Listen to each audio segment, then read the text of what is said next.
Assalamualaikum warahmatullahi wabarakatuh. Perkenalkan, nama saya Muhammad Inang Akbar dengan NIM 23051. Di sini saya akan mempresentasikan kerjaan saya. 1. Tulis ringkasan 1-4 paragraf jika memungkinkan. Berikan contohnya dalam Python tentang percabangan. Percabangan sendiri merupakan gambaran dari alur program yang bercabang. Dan ini adalah jenis-jenis algoritma. Yang pertama adalah if. If adalah sintaks yang mengeksekusi perintah jika persyaratannya sudah terpenuhi. Yang kedua ada else. Else adalah sintaks yang jika if tidak terpenuhi, maka else akan mengeksekusi. Yang ketiga ada elif. Elif adalah alternatif dari if supaya bisa memunculkan kondisi yang lain. Yang keempat itu ada nested if. Nested if itu merupakan if di dalam if.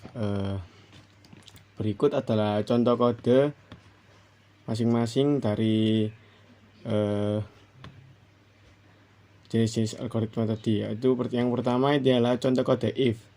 Berikut adalah contoh kode if saya. Terus yang kedua ada contoh kode else.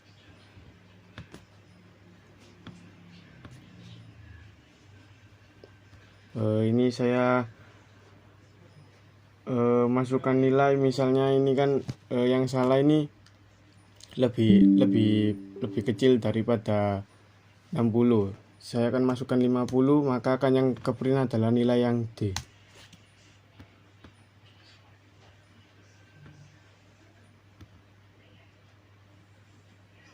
Nah, yang terakhir ini adalah nested if. Berikut adalah contoh kode nested if.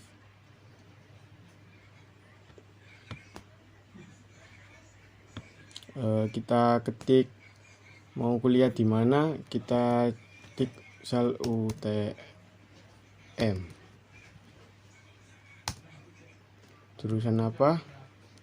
Informatika. Maka akan ke print oke, semoga diterima. Yang kedua, ini kita disuruh membuat operator belanja. Di sini saya sudah membuat operator belanja, yaitu seperti ini. Nah, berikut adalah contoh kode operator belanja. Jika kita memasukkan uang belanja misal 10.000,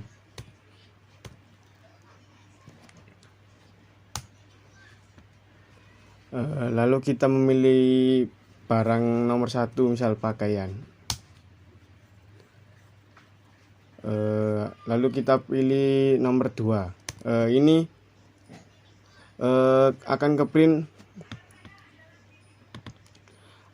print maaf, uang Anda kurang ya, karena di sini uangnya cuma 10.000 dan berikut inilah harganya. Coba kita print.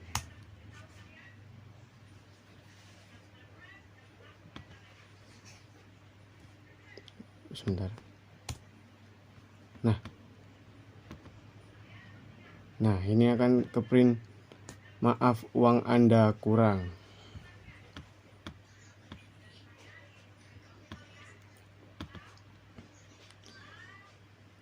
Yang kedua ini ada nilai, yaitu tuliskan suatu program berserta flowchart nilai mata kuliah, nilai dari inputan user seperti gambar 2A dan 2B. Ini gambar 2A dan 2B. Seperti gambar di 2A, jika nilai 100 dia lulus, maka seperti ini. Masukkan nilai misal 100. Nah, maka akan ke print Anda lulus. Dan di contoh 2B, masukkan nilai Anda misal 50, akan ke print Anda tidak lulus. Coba kita print nilai 50. Nah, dan saya di sini membuat tidak cuma membuat nilai A dan B. Di sini saya juga membuat nilai B.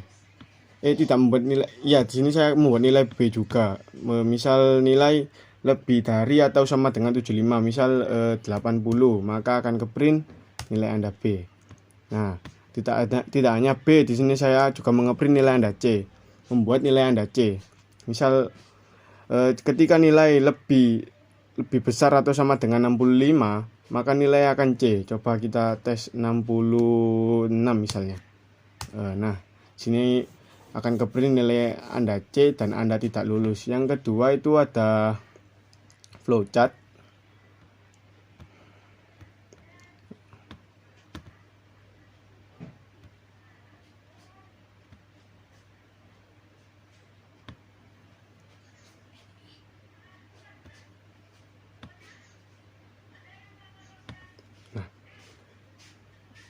Ini adalah flowchart saya. Yang pertama itu seperti yang tadi, kita memasukkan bilangan bulat untuk mengetahui berapa nilai user.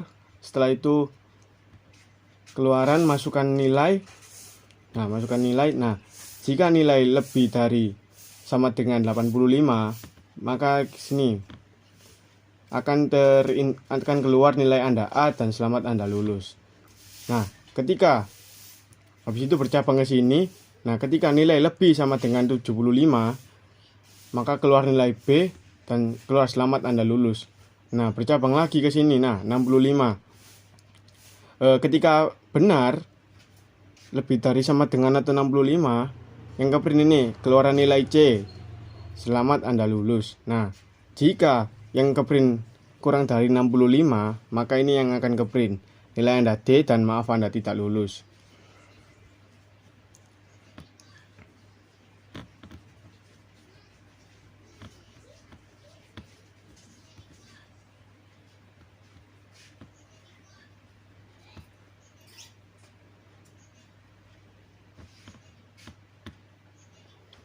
Nah, untuk selanjutnya itu nomor 2.3.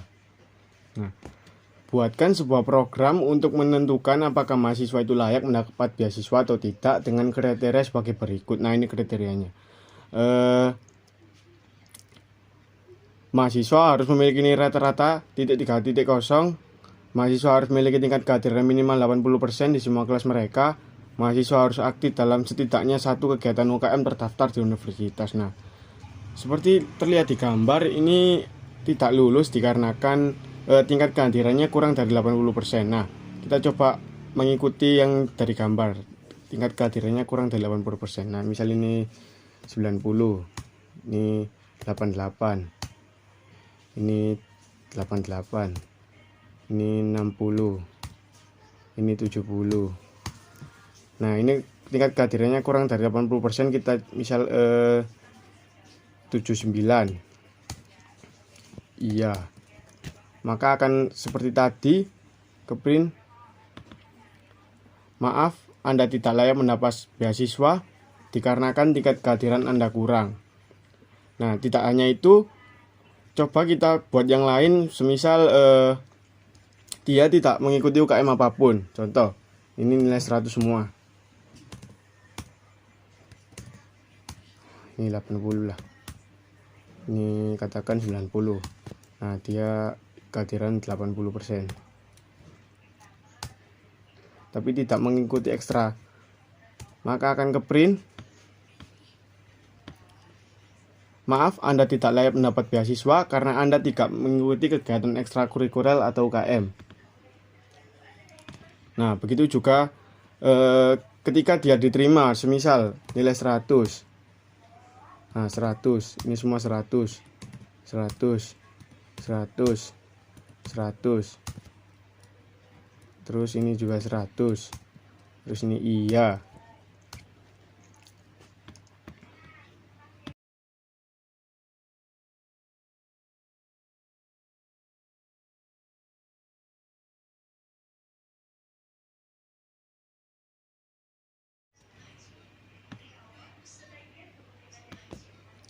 Selanjutnya, program terbesar dari terkecil seperti gambar dari inputan user seperti gambar 4A dan 4B. Ini adalah maksud saya. Nah, pertama angka 1 integer, ini disuruh input 1 user, disuruh masukkan angka 1, angka 2 dan angka 3. Nah, ini cara saya if angka 1 dan ini if angka 2, n angka 1 lebih besar daripada angka 3, if angka 2 lebih besar daripada angka 3, print F bilangan terbesar ke terkecil bagi angka 1, angka 2, angka 3. Nah, ini kenapa saya menggunakan F? Nah, F dan kurung kurawal di sini fungsinya untuk memanggil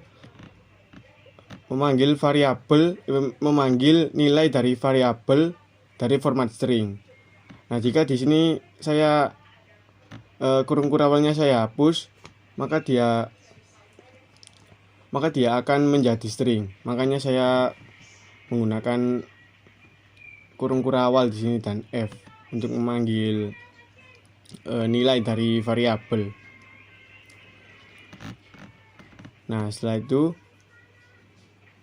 print F bilangan terbesar ke terkecil angka 1, angka 2, angka 3, else F bilangan terbesar ke terkecil angka 1, angka 3, angka 2, if angka 2 lebih besar daripada angka 3 and angka 2 lebih besar daripada angka 3 if angka 1 lebih besar daripada angka 3 dan seterusnya. Nah, kita coba masukkan. Semisal angka 1 ini 20, angka 2 ini 10, dan angka 3 ini 90, maka akan ke print 90, 20, 10.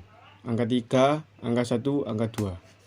Nah, nih 90, 20, 10. Nah, semisal kita coba angka 2 yang paling besar, angka 1 semisal 10, angka 2 ini 70, angka 3 ini 11. Maka akan ke print angka 2 dulu, habis itu angka 3, baru itu angka 1. Nah, 70, 11, 10. Nah, sekian presentasi saya. Kalau